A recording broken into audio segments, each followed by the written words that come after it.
Good morning, this is Earl White. This week's video is about a question that I get essentially on a daily basis, is whether or not a buyer, after completing their home inspections, should ask for credits or should ask for the seller to conduct repairs or a mixture of both. So there's pros and cons with each approach, so we'll go through those. If you found this video helpful, please give it a share. So first, it's just worth knowing that in most contracts, the seller has a right to remediate defects. So the buyer does not have an automatic right to choose between credits or repairs. The seller usually can default and say, I'll make the repairs.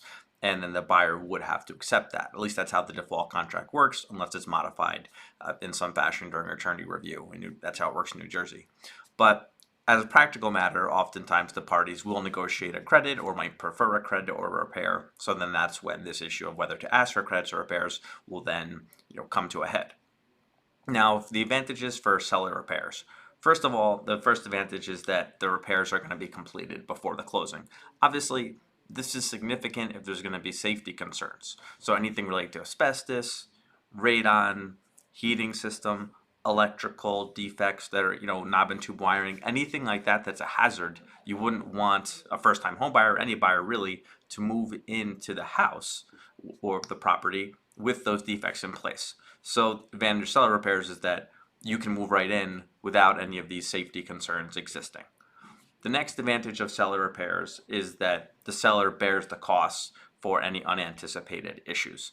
So if anyone's done any repair renovations, I'm sure we all know that once you start a project, A, it could cost more than everyone thinks, and B, it could take longer than everyone thinks and cost more, and other things could get damaged at a property while whatever renovation is ongoing. So if the seller conducts the repairs before the closing, then they're going to be, if the costs are higher, and I feel like that's how it usually goes, right? The costs are always going to be higher than the estimates. The seller's still going to have to bear those costs. If you take a credit and do it yourself after the closing, if the costs are higher than what the estimates were, then obviously the buyer's just going to have to bear that cost. So good advantage with seller doing the repairs is that the seller's on the hook. If there's extra costs for the repair, they have to do it. And if they damage the property somehow over the course of those repairs, the seller's going to have to fix that too, as opposed to the buyer after the closing if they took a credit. Also, to save time and energy, obviously, if you're moving into a house, that's a bunch of work. If there's a notable renovation project that you really need to do in the short term, that's going to complicate a move-in for a buyer, particularly if there's kids and family. And so having the seller do it before the closing, that can save time in getting the place ready. So when you're moving in, you can focus on the move-in and not worry so much about having to hit this list of items that are open from an inspection report. Okay, now advantage for the buyer to get credits. I think the number one reason that buyers would prefer credits is that you can select the people who conduct the work. The seller, obviously, if they're going to be selling this property to you, they're motivated to not pay the most expensive contractors, to not do the highest quality work. It's just their natural motivation. And they're not legally obligated to. Really, although there's no case or statute that says this, generally speaking, the work has to be done in a legally compliant manner and in in a workmanlike manner. It looks like a professional did it, right? But we know there's a wide variety of professionals, and the seller is certainly not obligated to deliver perfect work product. That's too high of a standard for this. So if you want to, so it's a big advantage to take the credit, and the advantage is take the credit, and then the buyer can then pick whatever contractor that they're going to do. They could try to get a cheaper one and keep some extra money in their pocket, or they could splurge and get someone that's going to do a higher quality job or better credentials and try to get a higher quality work product that the seller wasn't going to be motivated to do.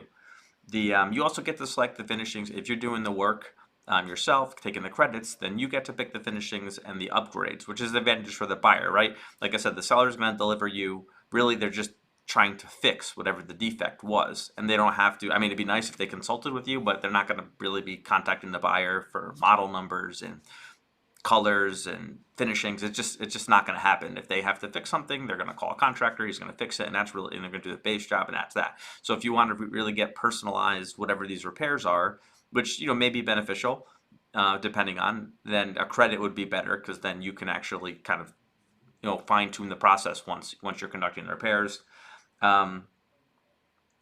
The The other advantage of the credits is just you can also just save the money.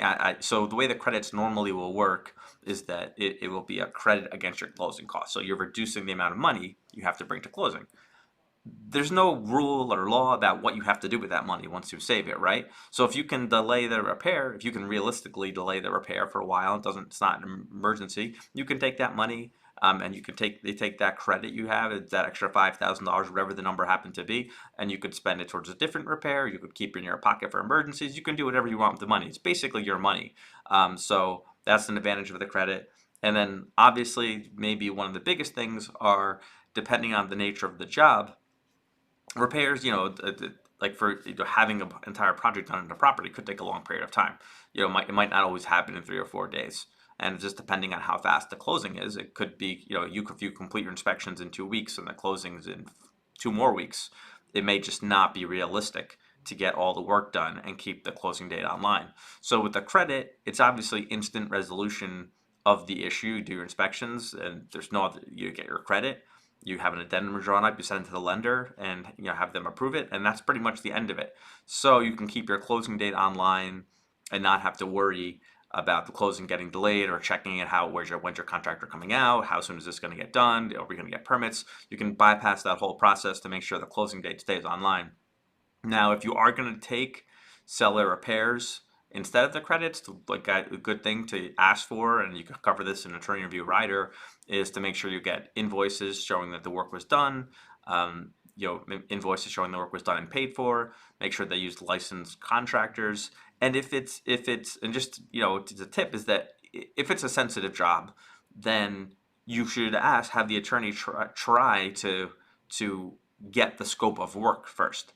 Because you get this inspection report, it's got a couple of lines in it, and that's great, and we can point to that line, but it's only a few lines, right? It's not necessarily identifying exactly what the scope of work needs to be. So if it's a sensitive item, like anything structural, then what I'll usually do and I recommend is that asking the seller, don't just go hire. I've seen before, you send a letter and all of a sudden the seller just runs out and does this repair, and maybe it wasn't what everyone was expecting.